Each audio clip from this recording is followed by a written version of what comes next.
امروز قراره ترفندی رو بهتون یاد بدم که خیلی راحت فارسی صحبت کنید اما گوشیتون براتون انگلیسی تایپ کنه. فقط کافیه برنامه جیبورد رو روی گوشیتون نصب کنید که این برنامه رو میتونید از اپ استور و گوگل پلی دانلود کنید و روی گوشیتون نصب کنید.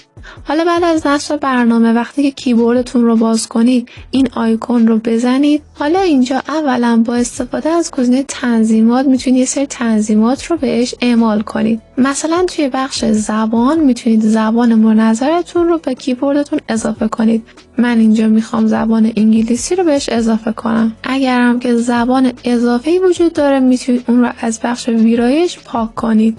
اگر هم که میخواید کلمات رو بهتون پیشنهاد بده میتونید گزینه تصحیح نوشتار رو فعال کنید. همچنین از بخش زمینه هم میتونید پس زمینه کیبوردتون رو تغییر بدید. حواستون هم باشه که حتما گزینه تایپ صوتی فعال باشه. حالا بعد از این که هر تنظیمی که خواستید اعمال کردید برگردیم به قسمت قبلی. این آیکون میکروفون وجود داره که اگر که زبانتون فارسی باشه فارسی صحبت کنید براتون فارسی تایپ میکنه و اگر که انگلیسی باشه براتون انگلیسی تایپ کنه. حالا براتون به فارسی تایپ میکنه.